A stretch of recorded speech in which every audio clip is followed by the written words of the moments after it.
As it is our privilege every Monday, we now welcome in Trevor Matich, ESPN college football insider and expert, for another Matich Monday. And Trevor, after a 52-35 loss by BYU to Arkansas in Provo, we all are kind of wondering what's next for the Cougars and how do the BYU coaching staff collectively fix the issues on the field. So we'll start there. Trevor, what's the number one issue that BYU needs to address as they push forward to try and get better? It's execution.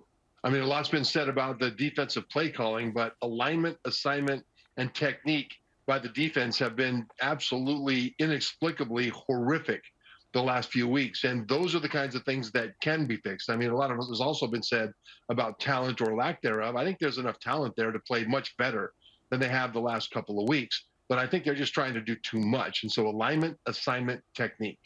So, Trevor, when we've been asking the question, we've been talking about it really all show with the heat that the defense has taken, including from head coach Kalani Sitake. I mean, he was not happy after the game on Saturday. Do you feel that the heat that the defense is taking is justified? It's so justified. It is astonishingly justified. You know, and again, it's the little things that little mistakes they should not be making. For example, on Arkansas's first touchdown, it was a run around the defensive right side. So the defensive end on that side had contained. The running back came up inside before he bounced it out wide to the defensive right. And the defensive end, when he saw the running back stem inside, he went inside. He was not replaced by anybody outside, so it doesn't look like it was a stunt. Maybe it was. But the running back just went out where the defensive end used to be, right? So either that defensive end needed to keep contained or the linebacker needed to scrape hard on a stunt to get out and get contained. But that happened to them a lot in this game where guys just weren't in the right place. It's one thing if you're in the right place and you get beat by a player that just got the best of this play. That's fine. That happens to all of us a lot. But when it comes to not being in the right spot, that's an issue. Same thing happened against Notre Dame, where you had a defensive end have contained, and then he peeked inside to see if the running back was going to go in there. That's not his job. And when he did that, the running back bounced outside, big run. Then he was rushing the passer, same guy, and he had contained, and then he drifted inside. Just wasn't blocked in there, just went in there.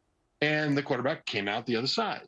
And so this is a problem that they've had. It is inexplicable because BYU is known for mature players that practice and prepare and play in a very disciplined way. And the problem with this defense has been a lack of discipline in the fundamentals before they ever engaged with the opponent. Trevor, a lot of finger pointing going on, understandably, from fans at the coaches and at the players, and the wheel of accountability is always an interesting conversation. So in your opinion, why is there a consistent lack of discipline on the field from BYU's defense, do you think, at this point? You know, I think it's because they're trying to do too much. And I think especially the defensive line has heard the criticism. I don't think the defensive line is bad. The defensive line has some very nice components. And to compensate for a lack of true high-end multiple guys that can go be disruptors, and they've got a couple guys that are pretty good at that. But what they do is they just rotate them like a hockey team and make sure that they're incredibly fresh all the time, right? And that's a principle for success. That can work to get the most out of your players. But I think the defensive line is playing like, as I watch them on tape, they hear the criticism and they want to do more. They want to do better. And so they try to do too much. And so they try to do not just their job, but somebody else's job too, because they want to make a play. And that's when things start to break down. Also, when they try to do too much, I mean, there was a play a couple of games ago against Wyoming where there was an offensive player after the snap lying on the ground with his face down. And a BYU defender got up and pushed his face back into the ground from the back of his helmet, just pushed the back of his helmet face into the ground. As he got up, the BYU guy, and flagged 15 yards. What is that? That's trying to assert dominance. We're more physically dominant than you. Well, fine, but do it between the whistles. Do it during the snap when the play's actually happening. That to me is not a reflection of football character. It's not a reflection of effort. I think with this team, things that have been happening like this with the missed assignments, et cetera, have been guys trying to do too much. And the irony is, to fix it, they need to dial it back and do what Coach Satake says, do 1/11, and that's it. Let me just give you one example of this. I'm a pilot. When you're flying a plane, low to the ground and you're going a little bit too slow and it starts to stall, right? And so it starts to shake and it starts to fall out of the sky. What you want to do instinctively is pull up on the yoke and try to pitch up. Well, that'll just make it worse and it'll make you spin into the ground.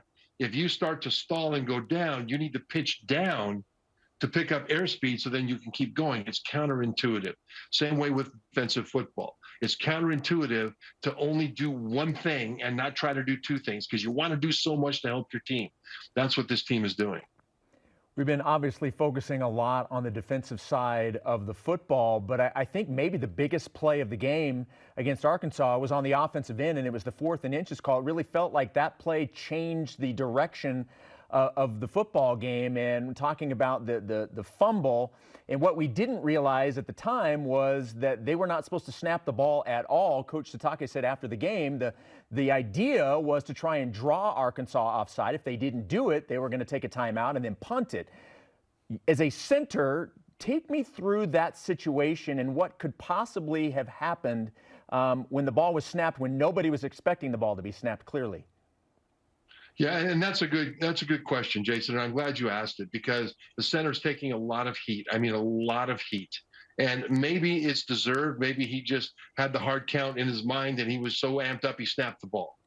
But it's also possible, and we need to find this out before there's criticism of him.